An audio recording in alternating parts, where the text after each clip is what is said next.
Hi, I am Salimul Kalam bin Arif Hussein, and peace be upon to you to all the people around the world. This is my episode 4 on the expression of Rohingya history, and today I am expressing the history of Arakan in post 1784 era. Arakan was neither a Burmese nor an Indian territory till 1784. It had managed to retain its independent or semi-independent status for most of its existence. In 1784, thousands of Arakanese, Rohingya and Buddhists alike were killed and their mosques, dargahs and temples destroyed by the Burmese soldiers. During the 40 years Burmese tyrannical rule 1784 to 1824. Nearly two-thirds of 200,000 Arakanese were forced to take refuge in Chittagong, Bengal. The first Anglo-Burmese War, 1824 to 26, ended on 24 February 1826 when Burma ratified the Treaty of Yandabo and ceded Arakan and Tenasserim to British India. At that time, nearly a third of the population of Arakan was Muslims. Burma was separated from British India on 1st April 1937 under the Government of India Act of 1935. Arakan was made a part of British Burma against the wishes of its people, and thus finally Arakan became a province of independent Burma in 1948.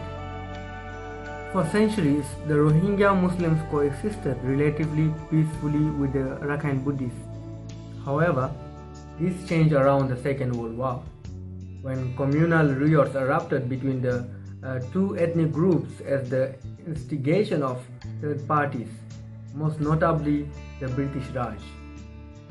The bitterness was fueled by the program of March 28, 1942, in which approximately 100,000 Rohingya were massacred and another 80,000 had to flee from their ancestral home.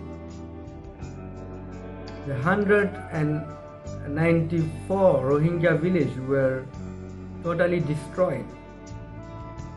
Since then, the relationship between two communities deteriorated to the extent that the Rohingya there remain hardly any option open other than self-determination in an autonomous territory that would protect their basic human rights. After Burmese independence in 1948, Muslims carried out an unsuccessful armed rebellion demanding an autonomous state within the Union of Burma. This resulted in a backlash against the Muslims that led to their removal from civil post, restrictions on their movement and confiscation of their property. Under the military regime of General Nguyen, beginning in 1962, the Muslims resident of Arakan were wrongfully labeled illegal immigrants who had settled in Burma during the British rule. Their history and culture to their ancestral land was conveniently ignored. The Burmese central government made all effort to drive them away out of Burma, stating with the denial of their citizenship. The 1974 Emergency Immigration Act took away Burmese nationality from the Rohingya, making them foreigners in their own country. Then came the Burma Citizenship Law of 1982, violating several fundamental principles of the international law and effectively reduced them to the status of statelessness. As of 1999, there have been less than 20 major operations of evictions campaigns directed against the Rohingya that were carried out by the successive governments of Burma. In pursuance of the 20-year Rohingya extermination plan, the Arakan state Council, under direct supervision of State Council of Burma, carried out a Rohingya drive operation, codenamed Naga Min or King Dragon Operation.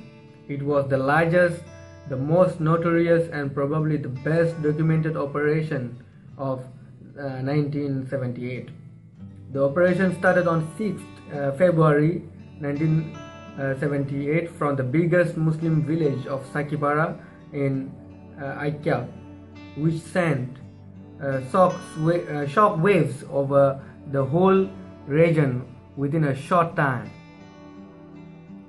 News of mass arrest of Muslims, male, females, young and old, torture, rape and killing in Aikya frustrated Muslims in other towns of North Arakan. In March 1978, the operation reached at Butidong and Mondo. Hundreds of Muslims, men and women, were thrown into the jail, and many of them were being tortured and killed. Muslim women were raped freely in the detention centers. Terrified by the ruthlessness of the operation and total uncertainty of their life, property, honor and dignity, a large number of Rohingya Muslims left their homes to cross the Burma-Bangladesh border. Within 3 months, more than 300,000 Rohingya took shelters in makeshift camps erected by Bangladesh government. The United Nations High Commissioner for Refugees (UNHCR) recognized them as genuine refugees and started relief operation. On 18 July 1991, a more dreadful Rohingya drive extermination campaign code named Pitaya was launched. This involved killing and raping of Rohingya and destroying their property plus a place of worship.